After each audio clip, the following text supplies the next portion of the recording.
Halo para pemikir liar, saat ini ruang dengar kalian diisi oleh Gema Intuisi 24. Kita akan bahas pendidikan. Di podcast pertama ini gue bakalan bahas tentang pendidikan. Kenapa pendidikan? Karena menurut gue pendidikan itu penting banget buat gue bahas. Karena kayaknya seluruh aspek kehidupan kita tuh gak lepas gitu dari pendidikan. Yang mau gue bahas pertama dari pendidikan itu tentang sistem pendidikan. Karena mau gimana pun juga, mau sekolah seperti apapun juga, mau pengajarnya seperti apapun, siswanya seperti apapun, kalau sistem pendidikannya nggak mendukung buat pembelajaran atau buat ngedidik murid, kayaknya nggak bakalan efektif. Kalau lihat sistem pendidikan di kita di Indonesia, udah berapa kali ganti kurikulum ya? Dari zaman gue sekolah SD sampai lulus sekolah, gue ngalamin dua fase perubahan kurikulum. Bahkan yang terakhir ada kurikulum 13 yang banyak kontroversi. Terus juga ya akhirnya kan kurikulum 13 jadi cuma kayak batu loncatan aja gitu buat pemerintahan sekarang gitu, buat bikin revolusi mental. Tapi kalau ngelihat baik buruknya, setiap kurikulum juga pasti ada baik buruknya sih. Kalau menurut gue kurikulum yang dulu gue zaman SD kurikulumnya sampai kelas berapa gitu, sampai kelas 5 gue nggak tahu deh itu pakai kurikulum yang mana, gue lupa lagi. Kalau nggak salah KTSP 2003. Terus gue kelas 5 apa kelas 6 SD ganti kurikulum lagi pakai KTSP 2006. Dan itu sampai gue lulus sekolah kalau nggak salah sih pakai KTSP 2006. Dari sistem pendidikannya KTSP katanya sih lebih ngeberatin ke guru. Jadi guru sebagai patokan kita. Terus 2013 kurikulum 2013 lebih ngebebanin ke murid biar lebih bisa mengeksplor dirinya. Kalau ngelihat dari APBN sih harusnya sistem pendidikan kita tuh udah bagus gitu. Soalnya kan alokasi APBN kita udah 20% tuh dikasih sama pemerintah biar pendidikan kita bisa lebih baik, lebih maju. Kalau dibandingin sama negara lain, kalau nggak salah di Finlandia atau di mana gitu, APBN-nya buat pendidikan tuh cuma 8%. Dan kita 20% kayaknya masih gini-gini aja. Ya gue nggak tahu sih kalau banyak kepentingan di atas buat bikin kebijakan. Karena kalau menurut gue sistem pendidikan yang bagus itu dari kebijakan yang bagus juga. Oh iya, kalau nggak salah sistem pendidikan terbaik di dunia katanya di Finlandia. Sistem pendidikan di Finlandia dianggap terbaik karena indeks dalam pengukurannya gitu. Pokoknya ada survei gitu yang dinilainya itu dari masalah buta aksara, terus dari kebahagiaan kalau nggak salah pendidikan. Terus di sana juga kalau nggak salah yang gue baca ya, yang gue tahu sana tuh orang tua itu selalu mendukung kebijakan yang diterapkan oleh sekolah atau dari pemerintahannya. Jadi kayak ada kolaborasi gitu antara kebijakan dari pemerintah, sekolah yang mengurus murid-muridnya, lalu dari orang tua murid sendiri. Jadi mereka tuh saling bersinergi gitu. Terus juga di Finlandia kalau nggak salah jam belajarnya nggak terlalu banyak dan murid tuh nggak terlalu dibebani dengan dengan tugas-tugas yang nggak penting gitu. Jadi murid-murid di sana tuh lebih bisa eksplor dirinya gitu. Mau jadi apa ntar ke depannya itu udah mulai dibentuk dari dia elementary school jadi sekolah dasar, dan tenaga pengajar di sana tuh dipilih yang expert. Jadi buat tenaga expert itu diperuntukkan untuk untuk murid sekolah dasar gitu, sedangkan untuk SMP dan SMA-nya tuh ya minimal S1 S2. Jadi mereka udah terarah gitu, sekolah selanjutnya tuh mereka tuh udah terarah mau kemana, karena pendidikan dasarnya udah dibentuk dia tuh mau seperti apa, dan orang tua juga mendukung apa yang anaknya minati gitu. Bahkan di setiap mata pelajaran, setiap pergantian mata pelajaran gitu, ada istirahat 15 menit. Jadi setiap ganti pelajaran tuh mereka bisa istirahat dulu 15 menit. Kebanyakan sih buat bermain, untuk explore dirinya juga. Jadi tingkat kebahagiaan mereka dalam belajar juga menurut gue lebih diperhatikan sih kalau di Finlandia. Mungkin itu juga sih salah satu faktor kenapa Finlandia jadi punya sistem pendidikan terbaik di dunia.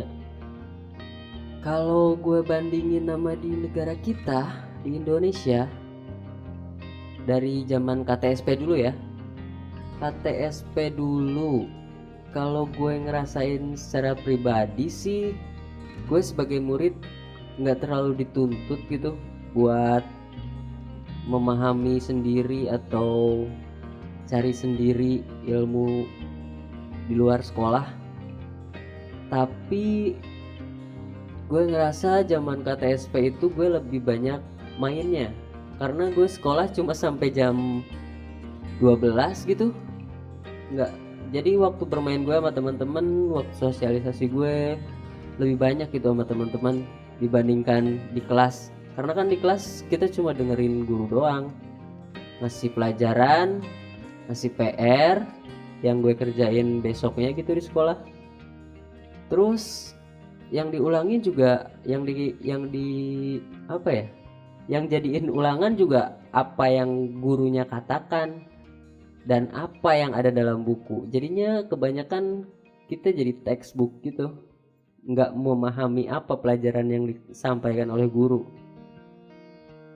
Terus kalau kurikulum 2013, menurut gue sih itu lebih tepat diajarkan di sekolah lanjutan kayak SMP, SMA. Soalnya itu mulai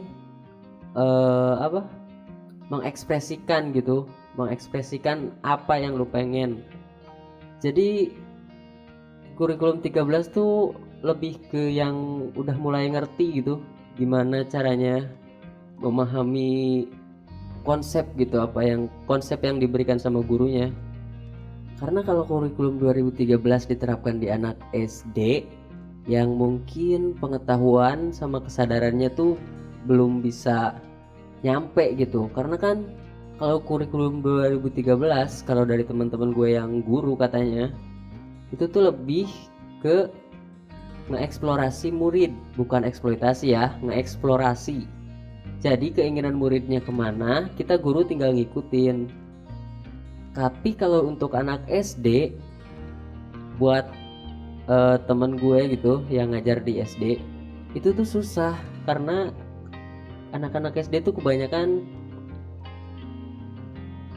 pengennya tuh disuapin gitu. Jadi belum memahami konsep pendidikan itu sendiri. Jadi kalau menurut teman gue, anak SD tuh pasnya itu dibimbing bareng-bareng sama gurunya. Jadi nggak semuanya diserahkan pada murid. Terus kurikulum 2013 tuh kemarin tuh banyak banget yang jadi pro kontranya. Yang pertama dari guru-gurunya mulai protes. Yang kedua dari mulai orang tua murid yang protes gara-gara anaknya banyak banget tugas dan anaknya kok kayak kurang memahami pelajaran. Kebanyakan sih dari orang tua yang menurut gue SD ya.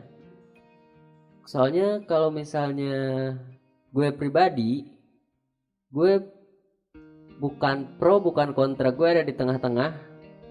Kalau lihat pronya, oke lah 2013 oke, tapi untuk diterapkan di siswa SMP atau SMA, karena siswa SMP atau SMA itu udah harusnya dia bisa memahami pelajaran dan mengaplikasikannya gitu di kehidupan sehari-hari, dan dia juga bisa lebih apa ya, bisa lebih aware gitu sama apa yang gurunya sampaikan.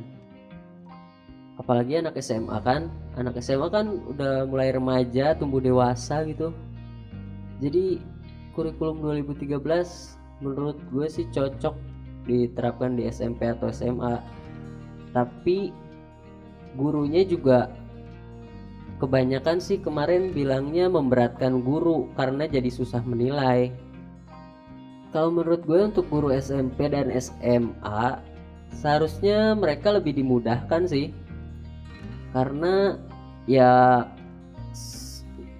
ukuran penilaiannya tuh lebih simple gitu. Segimana murid bisa memahami tentang apa yang dipaparkan oleh guru gitu. Mungkin juga kemarin guru-guru yang protes gara-gara mereka kurang memahami mungkin kurikulum 2013 itu bekerjanya seperti apa. Mungkin juga karena dia udah nyaman, si guru itu udah nyaman sama kurikulum sebelumnya, jadi males gitu buat adaptasi lagi sama kurikulum yang baru, sama sistem pendidikan yang baru tuh. Gue udah nyaman kayak gini gitu. Dan mungkin itu kebanyakan sih dialaminya sama guru-guru yang tanda petik lewat dewasa gitu. Ya mungkin umur di atas 35 atau 40-an ke atas. Ya mungkin kebanyakan sih yang nolak kurikulum 2013. Ya bisa dibilang guru jadul lah. Temen gue yang baru beberapa tahun lulus sebenarnya oke-oke aja sama kurikulum 2013, karena menurut dia siswa bisa lebih ngembangin bakat mereka, lebih bisa ngembangin diri mereka, bisa mengaplikasikan ilmu yang mereka dapatkan, dan guru juga menilainya lebih mudah karena kurikulum 2013 itu melihat hasil dari pengaplikasian ilmu yang dia dapat di sekolah. Jadi nggak ada tuh apa anak yang pintar, anak yang nggak pintar. Jadi yang lebih tuh ke mudah memahami dan kurang mudah dipahami. Lebih banyak ke sana sih, karena pengaplikasian ilmunya kan jelas gitu, real. Terus kalau gue ditanya nih tentang sistem pendidikan seperti apa sih yang cocok gitu menurut lo buat Indonesia? Kalau menurut gue sih, gue lebih suka pembelajaran kontekstual. Jadi apa yang lu pelajari di sekolah, lu bisa aplikasiin di rumah. Kayak misalnya di SD gitu belajar hitung-hitungan, mungkin lebih ke bisa digunakan di rumah gitu. Nggak harus nggak harus rigid gitu apa yang di sekolah seperti apa. Jadi untuk soal ulangannya juga lebih ke gimana sih cara kalian ngaplikasiin pengurangan atau penambahan, perkalian, pembagian, kayak gitu sih. Apalagi bahasa, terus seni budaya, itu kan untuk prakteknya bisa lebih jelas gitu dibandingkan teori-teori yang mungkin anak SD tuh kan butuhnya banyak bermain gitu untuk mendapatkan ilmu. Jadi untuk anak SD harusnya lebih bisa kontekstual gitu sama kehidupannya di rumah. Gak cuma anak SD sih, anak SMP, SMA juga harusnya sih udah kontekstual, karena kebanyakan kita tuh belajar, yang gue alamin ya, selama di sekolah tuh kita belajar teori tapi pengaplikasiannya kita nol besar gitu. Kita cuma diajarin misalnya apa ya, oh fisika zaman SMA. Fisika SMA kan kita belajar tentang tekanan udara tuh, misalnya pesawat.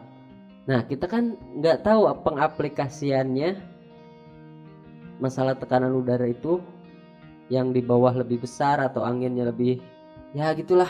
Pokoknya gue lupa lagi. Emang gue bego sih di SMA. Itu kan nggak kontekstual banget sama kehidupan kita gitu. Kalau misalnya kita suruh bikin apa gitu dengan rumus itu atau dan segala rupa, mungkin lebih lebih ngena gitu ke anak-anak SMA, anak SMP gitu. Kita jadi jatuhnya tuh kayak belajar bareng, nggak murid suruh nyari sendiri, guru nyari sendiri, atau cuma ngajarin doang, terserah deh anaknya ngerti atau enggak. Jadi lebih kayak kerjasama antara guru dan murid, biar kerja bareng, kayak diskusi tapi sambil praktek gitu. Kayaknya lebih ngena gitu. Kayak misalnya meraktekin pelajaran sosiologi gitu, kita ngeronda bareng, atau di lingkungan kerja bakti bareng, kan lebih ngena gitu kalau menurut gue harap sih kedepannya sistem pendidikan di Indonesia bisa lebih baik ya, apalagi dengan APBN 20% gitu buat pendidikan. Tolonglah buat pemerintah bisa kasih kebijakan tentang sistem pendidikan yang lebih menguntungkan semuanya gitu. Meskipun gue tahu ntar bakal ada pro kontra, tapi seenggaknya meminimalisir kontranya gitu, yang bisa enak buat muridnya, orang tua murid, buat guru, buat sekolah, dan semua jajaran pendidik gitu. Gue harap sih kedepannya Indonesia punya pendidikan yang lebih baik, karena pendidikan itu fundamental banget gitu. Menurut kalian gimana? Pendidikan yang menurut kalian ideal? Kalian boleh tambahin di kolom komentar. Mungkin ntar suatu saat gue bahas komentar kalian tentang pendidikan. Seperti biasa di akhir kalimat gue ucapkan semoga bahagia dan terima kasih para pemikir liar.